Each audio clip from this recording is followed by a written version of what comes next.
मृत्यु के बाद तामस नरक में गए, जहां उन्हें काफी कष्ट झेलने पड़े।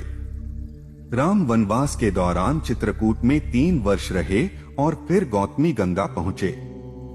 वहां उन्होंने पवित्र नदी में स्नान कर पितरों का विधिवत तर्पण किया। दंडकारण्य में रहते हुए वे रोज इसी गंगा में स्नान कर पितृतर्पण करते रहे। इससे प्रसन्न होकर यमराज ने दशरथ को नरक से मुक्त कर स्वर्ग में स्थान दिया। यमदूतों ने कहा, हे राजन, आपके पुत्र राम ने गंगा में विधि पूर्वक तर्पण कर आपकी ब्रह्मा हत्या के दोषों से मुक्ति दिलाई है। वह स्थान जहां राम ने नित्य स्नान कर दशरथ को पावन किया, राम तीर्थ कहलाया। एक बार देवताओं ने राक्षसों को ऐसी पराजय दी कि उन्होंने भविष्य में युद्ध की संभावना न देखते हुए अपने शस्त्र सुरक्षित रखने का विचार किया। देवताओं ने महर्षि दधीची से अनुरोध किया कि वे शस्त्र अपने आश्रम में रख लें। दधीची ने सहमति दी। उनकी पत्नी ने उन्हें समझाया कि यह कार्य न करें, पर दधीची ने अपना वचन निभाया। देवता निश्चिंत हो गए। कई साल बीतने पर भी देवताओं ने अपने अस्त्र नहीं लौटाए।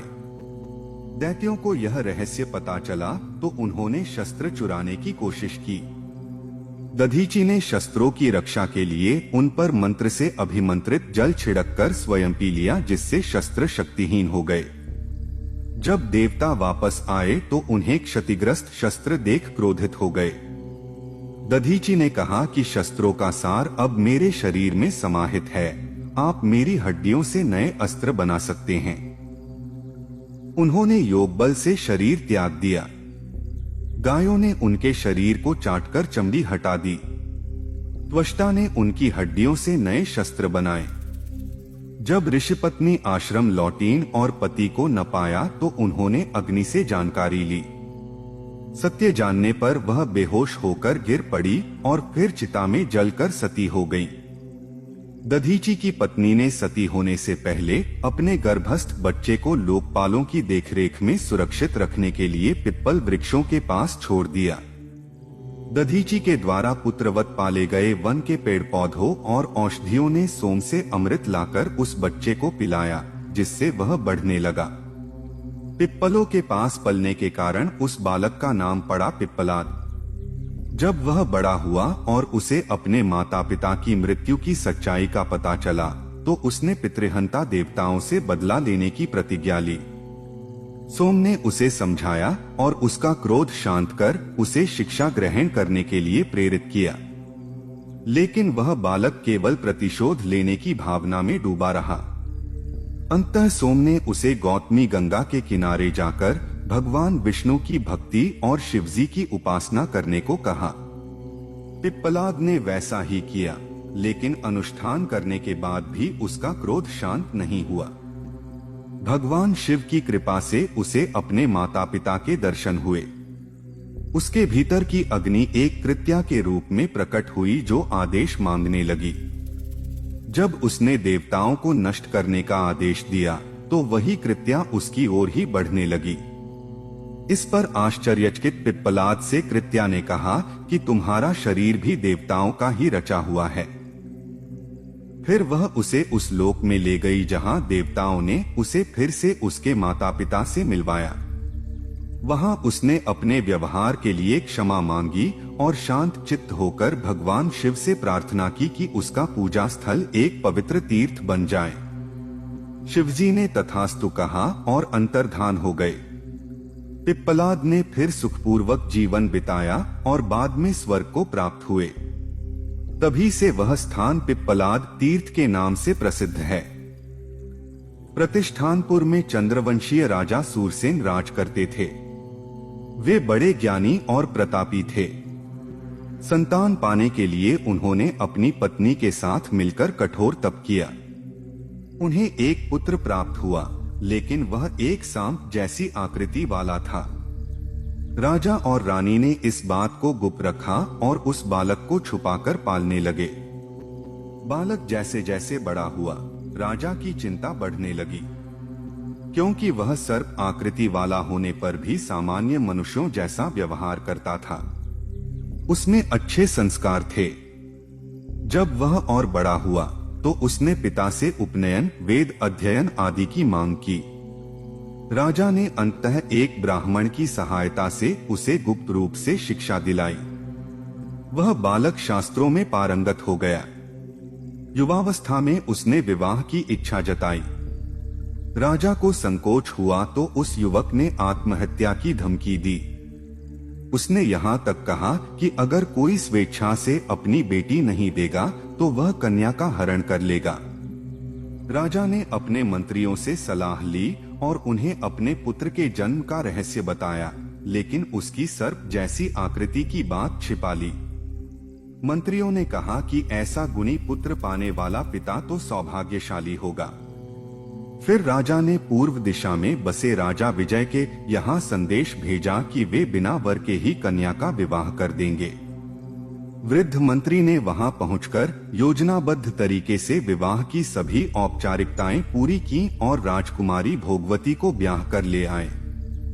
विवाह के बाद कुछ समय तक भोगवती को अपने पति से अलग रखा गया, लेकिन जब उसने अपने पति के बारे में जानने की इच्छा जताई तो रानी ने बताया कि उसका पति सर्प है। भोगवती ने बिना डरे कहा कि यह तो उसका सौभाग्य है कि उसे एक दिव्य रूप वाला पति मिला है। फिर वह निडर होकर पति के पास पहुंची और उनके साथ रहने लगी। उसी समय भोगवती के स्पर्श मात्र से राजकुमार की पुरानी स्मृति लौट आई। उसने बताया कि वह भगवान शिव के हाथ में रहने वाला सर्प था और भोगवती उसकी प्रिया थी।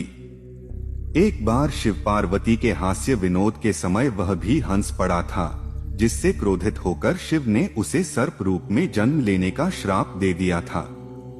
तब भोगवती ने उसके लिए प्रार्थना की थी और शिव ने बताया था कि गौतमी गंगा में स्नान करके शिवलिंग की स्थापना और पूजा से उसे मुक्ति मिलेगी।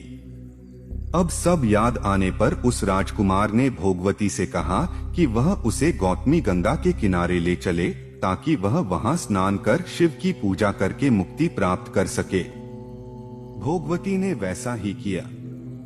फलस्वरूप राजकुमार शाप से मुक्त हो गया और शिवलोक जाने से पहले अपने माता पिता से अनुमति मांगी। राजा ने उससे संतान उत्पन्न कर जाने का अनुरोध किया, जिसे उसने मान लिया। उसने भोगवती के साथ सुखपूर्वक जीवन बिताया, संतानें उत्पन्न की और समय आने पर राज्य अपने पुत्रों को सौंपकर शिवलोक चला गया, जहां उसने शिवलिंग स्थापित किया और पूजा की। वह स्थान आज नागतीर्थ के नाम से प्रसिद्ध है। गौतमी गंगा के किनारे एक और मातृ तीर्थ स्थित है, जिसके केवल स्मरण से ही मोक्ष की प्राप्ति मानी जाती है। कहा जाता है कि एक बार देवताओं और दानवों के बीच भयंकर युद्ध हुआ, जिसमें देवता पराजित हो गए। वे ब्रह्मा को साथ लेकर भगवान शिव के पास पहुंचे और युद्ध से मुक्ति का उपाय मांगा। शंकर ने स्वयं युद्ध में भाग लेकर देवताओं की ओर से युद्ध किया। जब दानवों ने शंकर को सामने देखा तो उनका हौसला टूट गया। उनकी उग्र छवि देखकर वे स्वर्ग छोड़कर धरती की ओर भाग निकले। लेकिन जब वहां भी शंकर के गणों ने उनका पीछा नहीं छोड़ा तो वे रसातल में जा छिपे। शंकर के माथे से जो भी पसीने की बूंदें गिरीं, उनसे कई मातृशक्तियां उत्पन्न हो गईं। ये सभी मातृशक्तियां शंकर की आज्ञा से रसातल तक दानवों का पीछा करते हुए गईं और उन्हें समाप्त कर लौटीं।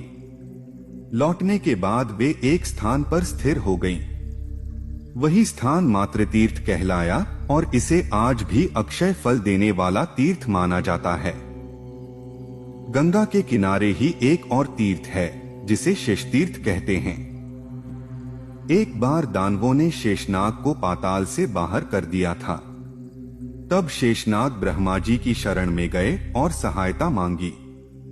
ब्रह्मा जी ने उन्हें गौतमी गंगा के किनारे विराजमान तीनों लोकों के स्वामी और संपूर्ण शक्तियों के अधिपति भगवान शंकर का ध्यान करने को कहा। भगवान शंकर प्रसन्न हुए और उन्होंने शेषनाग को अपना त्रिशूल भेंट में दिया। इस त्रिशूल से शेषनाग ने सभी दानवों को हराकर सम्मान पूर्वक अपने स्थान को पुनः प्राप्त किया। भगवान शंकर के प्रति आभार व्यक्त करते हुए शेषनाग ने वहां एक कुंड बनाया और यज्ञ किया। यज्ञ के प्रभाव से उस कुंड का पानी गर्म हो गया।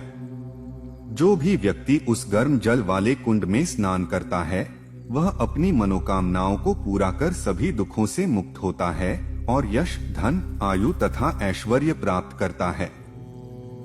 अत्रिपुत्र ने जिस स्थान पर भगवान शंकर की आराधना कर ज्ञान प्राप्त किया वह आज आत्मतीर्थ के नाम से प्रसिद्ध है। यहाँ की उपासना से व्यक्ति को सांसारिक सुखों की प्राप्ति होती है और अंत में मोक्ष मिलता है। अत्रिपुत्र को यह ज्ञान उनके पिता से प्राप्त हुआ था। पिता के मार्गदर्शन में उन्होंने गौतमी गंगा के तट पर महादेव की भक्ति की और तत्वज्ञान प्राप्त किया। पिता के कहे अनुसार